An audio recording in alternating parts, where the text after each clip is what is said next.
The precinct buzzed with its usual hum. Ringing phones, shuffling papers, hurried footsteps. Fluorescent lights hummed above, casting a pale, clinical glow over the bustling chaos. Yet, amidst this controlled frenzy, a voice, sharp, trembling, and defiant, sliced through the noise. "Get your hands off me!" The words echoed down the sterile hall, each syllable charged with a growing urgency. Officers glanced up briefly but returned to their tasks, unwilling or afraid to intervene. The voice, raw and desperate, was soon overpowered by another, commanding, biting, and dismissive. "You think you can just walk in here like you own the place?" Officer Brett Wallace stood rigid, his fingers tightening around the woman's shoulders as he shoved her against the cold, unyielding wall. His grip was unrelenting, his presence towering, his authority unquestioned, at least by those around him. The woman flinched, her face pressed hard against the surface, but she didn't break. She turned her head slightly, just enough to meet his glare, her eyes blazing with both fear and defiance. "This is a mistake. I work here," she pleaded, her voice steady despite the tremor in her chest. "Shut up," Wallace barked, the command dripping with venom. The words weren't just dismissive, they were weaponized, meant to strip her of dignity, to assert his dominance. "You don't belong here." His tone carried more than frustration. It carried unspoken implications that landed like blows, heavier than the grip he had on her arm. "You people," he muttered under his breath, loud enough for her to hear, and loud enough to confirm what she already knew. The phrase was a dagger, sharper than the cuffs he snapped around her wrists. The hallway stretched endlessly as he dragged her forward, his nails digging into her skin. Each step echoed with murmurs and judgmental whispers from the officers who lined the corridor, their gazes averted, their silence deafening. She wanted to scream, to demand they see her, to ask how they could just stand by. But their turned backs told her all she needed to know. They saw, but they didn't care. "You need to listen to me," she said, planting her feet firmly on the ground. Her voice cracked, not from fear, but from the sheer weight of trying to reason with someone who had none. Wallace spun around, his eyes ablaze with fury. "Listen to you? You don't give orders here." With a sudden, forceful shove, he slammed her against the wall again, the impact stealing the breath from her lungs. Her head throbbed, her wrists ached, but her spirit refused to bend. She gritted her teeth, willing herself not to cry, not to let him see her crumble. "If you don't let me go," she said, her voice low but steady, "you're going to regret this." Wallace laughed, a cruel, condescending sound that echoed like a slap in the face. "Is that a threat?" "No," she replied, lifting her chin, her eyes locking onto his. "It's a fact." But her words fell on deaf ears. Wallace didn't hear her. He didn't want to. He yanked her forward, dragging her down the hall toward an interrogation room. Every word she wanted to scream stayed locked inside her throat, the weight of injustice pressing it down. Inside the small, dimly lit room, Wallace shoved her into a metal chair, the force causing it to screech against the tiled floor. He loomed over her, his shadow swallowing the space between them.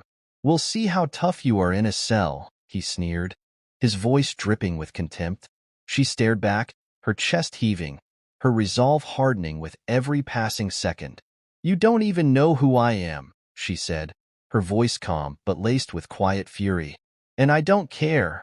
Wallace shot back, leaning closer, his face twisted with disdain. That was the moment everything shifted. Not for him, not yet, but for her. She stopped struggling, stopped pleading, stopped trying to convince him of her humanity. Instead, she let the silence speak. She sat there, steady and unyielding, while Wallace mistook her calm for defeat. Outside the room, the precinct carried on, oblivious to the storm brewing behind the closed door.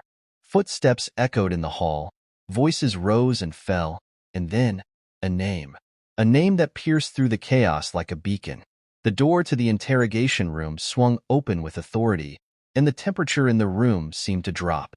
Wallace straightened, his smug demeanor faltering as the figure stepped inside. Detective Olivia Hayes had arrived. Detective Olivia Hayes entered the room with a commanding presence that silenced the tension. Her dark eyes swept across the scene, taking in every detail. The red marks on the woman's wrists, the slight tremble in her hands as she rubbed the raw skin, and the unmistakable humiliation she fought to hide behind a mask of defiance. Olivia's gaze then shifted to Officer Brett Wallace, who stood rigid and defensive, his confidence flickering under her scrutiny. "Wallace," Olivia said sharply, her voice a blade slicing through the air. He turned, startled, but quickly masked his unease with a dismissive tone.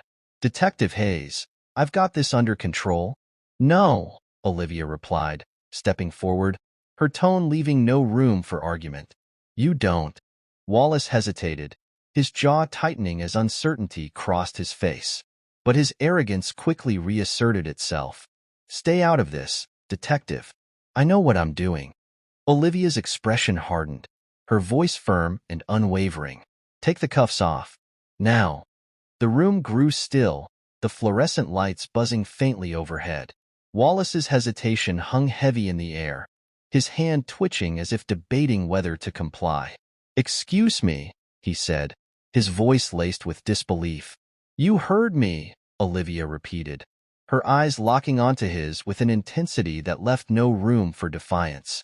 "Take them off." The silence was deafening as every eye in the room turned to Wallace. His face darkened, but he reached for his keys, his hand trembling as he unlocked the cuffs with a metallic click. The woman drew her wrists forward, rubbing the tender, bruised skin. Olivia stepped closer, her voice softer now as she addressed her. "Are you all right?" The woman nodded, her voice steady despite the storm she had just endured. "I'll be fine." Wallace, however, wasn't finished. His face twisted with anger as he muttered under his breath, "This isn't over." Olivia's eyes narrowed, her tone icy. "No, it's not." The fallout was immediate. By the end of the day, the precinct was a hive of whispers and tension. Investigators were called in, and complaints long ignored began to surface. Wallace's record, once buried under bureaucratic red tape, was unearthed, exposing a pattern of abuse and unchecked power. Incidents dismissed as misunderstandings now painted a damning portrait of a man who had wielded authority like a weapon. The woman, whose name Olivia now knew as Dana Price, became the catalyst for change. Her testimony was clear, unshakable, and delivered with a quiet strength that left no room for doubt. She described every detail, the insults, the aggression, the blatant disregard for her humanity. It wasn't just her story. It was the story of countless others who had been silenced before her. Wallace fought back, of course. He painted himself as the victim, claiming retaliation and bias. His supporters were vocal, defending him with cries of loyalty and camaraderie. But the evidence spoke louder. It built a case against him brick by brick, each piece eroding the foundation of his defense. As hearings unfolded, Wallace's bravado gave way to desperation. The once confident officer who had loomed over Dana in the interrogation room now sat hunched, his shoulders heavy with the weight of accountability. Olivia watched from a distance, her face unreadable as she observed the man who had long operated with impunity finally face the consequences of his actions. The day Wallace was escorted from the precinct in handcuffs was one no one would forget. The station fell into an uneasy silence, the weight of what had transpired hanging in the air. Officers avoided Olivia's gaze, their faces a mix of shame and uncertainty. She didn't need their words. She knew what they were thinking. For Dana, the road ahead was still long. The scars of that day would take time to heal, but she walked forward with her head held high, her voice a beacon for those who had been silenced. Her courage had sparked a fire that couldn't be extinguished. For Olivia, the battle was far from over.